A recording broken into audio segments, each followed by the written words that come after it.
भी पढ़ाई करूंगी और बड़े होकर कलेक्टर बनूंगी और लोगों की फ्री ऑफ कॉस्ट मदद करूंगी। ऐसा करूंगी तो पापा हमेशा मेरे साथ रहेंगे। पापा, आपकी नन्ही परी हमेशा आपके असूलों पर चलेगी और एक ईमानदार ऑफिसर बनेगी। आई लव यू पापा। क्या वो तुम्हारी बेटी है? नहीं, वो इनके भाई की बेटी है। और ये तुम्हारा पति है? कितने बच्चे हैं तुम्हारे? अभी तो एक भी नहीं। It's too early. अभी हम नहीं चाहते। चुप पगली कहीं की। तेरी उम्र में मेरे 4 गोलू मोलू बच्चे थे। तू एक से शुरुआत कर ले। माँ बनना औरत का धर्म है। झूठ बोला, अभी शादी नहीं हुई। तो क्या हुआ? जल्दी से शादी कर लो और फटाफट फैमिली प्लानिंग करो। सच कहूँ, तेरे होने वाले बच्चे बहुत सुंदर होंगे।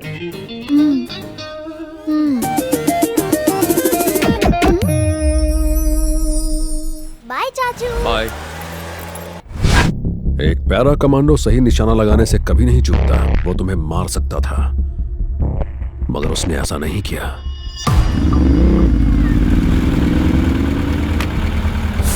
वो सच बोल रहा था। उसने जानबूझकर कब को गोली मारी थी। उसका मकसद क्या है? आखिर वो हमसे चाहता क्या है? क्यों कर रहा है ये सब? क्या उसके साथ इसमें कोई और भी है? और is he trying for some evidence?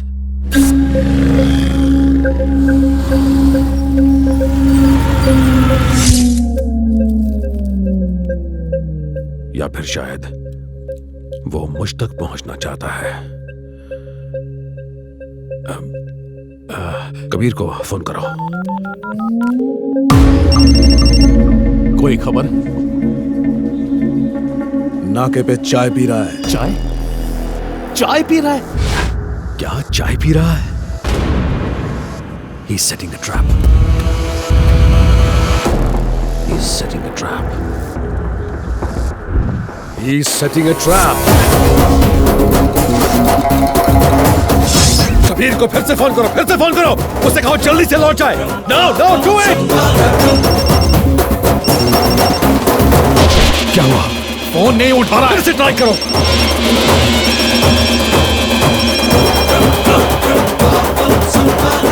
फिर से करो, ट्राई अगेन।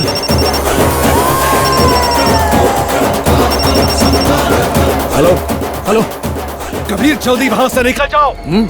मैंने कहा जल्दी वहां से निकल जाओ। बाकी बातें बाद में करेंगे। जल्दी करो।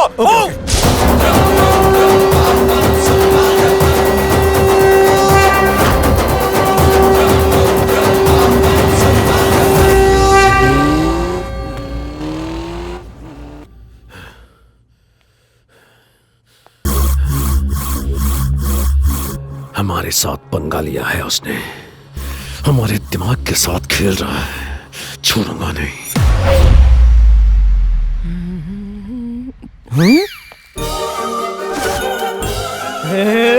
बॉस, इस सूट में तो आप साउथ के हीरो लग रहे हो। आज तो मैं उसे आई लव यू बोलूंगा। सुनते ही वो फ्लैट हो जाएगी। All the best. आओ बैठो। नंदिनी। वो आती होगी, तुम बैठो ना, मैं कॉफी लाती हूँ।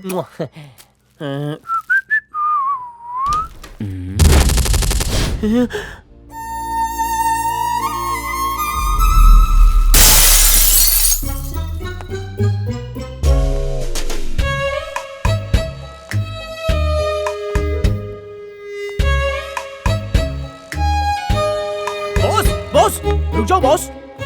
क्या हुआ बॉस? मिलिट्री वाला प्यार की जंग भी जीत गया। वो उस फौजी से प्यार करती है। प्यार मेरे जैसे चिरकुट के लिए बना ही नहीं है। मैं स्टेशन जा रहा हूँ ट्रेन पकड़ने। मम्मी। सॉरी। ना, मैं उठाता हूँ। आपन नंदिनी छे। आहा, सुंदर।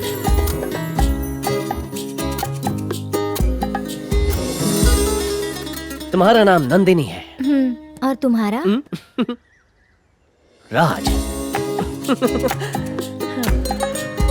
हंसी मतलब फंसी। ये ले, एडवोकेट माचिस वाला के पास जा। मेरा नाम हरीश से राज करके आ। बॉस, आप इस लड़की के लिए फिर से अपना नाम बदलोगे? उसके लिए अगर मैं चमन चिंदी से हरीश बन सकता हूँ तो इसके लिए क्या मैं हरीश से राज नहीं बन सकता? दोस्त, इसे देखते ही दिल में बजने लगा है दिल का गिटार। उसका क्या? वो तो बीता हुआ कल है। और ये और ये आने वाला पल है।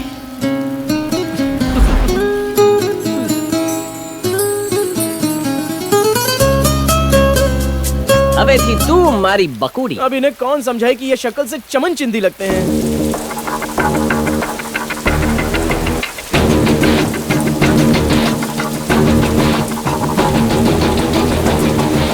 ठीक है, अब गड्डी मारो। ओके भाई।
क्या लाऊं साहब?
तू बहुत बड़ी गलती कर रहा है।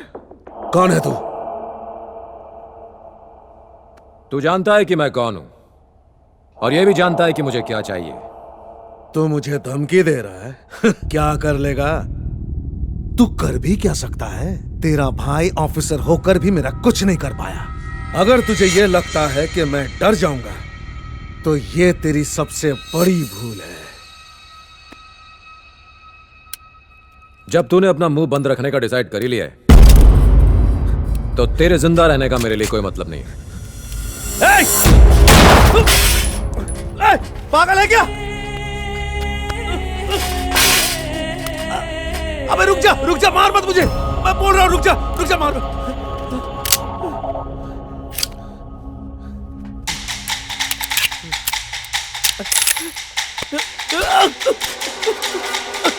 मम्मी!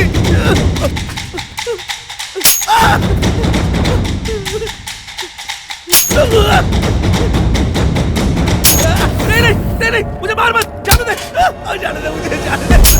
तुझे तुझे तेरी मम्मी का वास्ता, मुझे जाने दे, मुझे छोड़ दे, मुझे छोड़ दे।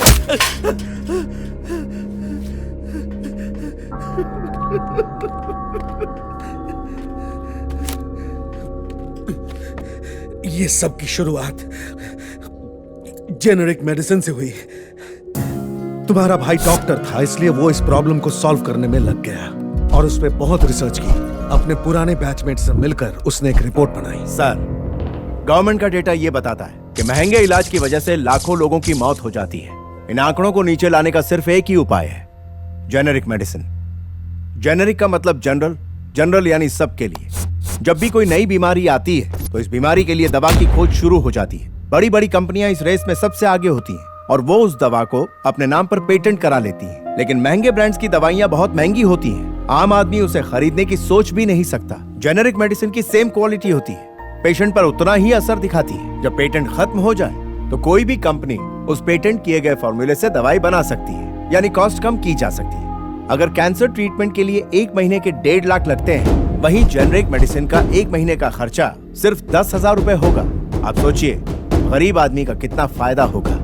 अगर दवाई इतनी सस्ती मिलने लगे तो फिर कंपनी का क्या होगा? हमारे देश को pharmaceuticals hub of the world कहते हैं। दुनिया की 50 से 60% जेनेरिक मेडिसिन की सप्लाई इंडिया करता है। अगर क्वालिटी अच्छी नहीं होती तो अमेरिका, जापान और दुनिया के कई छोटे बड़े देश इंडिया से मेडिसिन नहीं मंगवाते। तो तुम्हारा कहना है कि इंडिया कई सारे देशों को जेनेरिक मेडिसिन सप्लाई करता है और क्वालिटी भी अच्छी है, तो ये हमारे देश में क्यों नहीं है? सर, सन 2008 में भारत सरकार के सौजन्य से जन औषधि कैंपेन शुरू हुआ, मगर ये स्कीम सिर्फ कागजों में रह गई, इस पर अमल नहीं हुआ। आज ऐसी छोटी मोटी बीमारियां जैसे कि सर्दी, खांसी और बुखार के लिए दवाइयां बहुत महंगी हैं। बड़ी बड़ी फार्मास्यूटिकल कंपनियों ने ऐसा चक्रव्यूह बनाया है जिससे दवाई महंगी हो गई। मैं तो कहूंगा कि जेनेरिक मेडिसिन हर शहर, हर गांव में गरीबों के लिए उपलब्ध होनी चाहिए। हेल्थ केयर सरकार का बेसिक मुद्दा है, तो लोगों को सस्ती दवाइयां मुहैया कराना भी उनका एक अहम मुद्दा होना चाहिए। और उसका सिर्फ एक ही हल है, सस्ती दवाइयां यानी जेनेरिक मेडिसिन।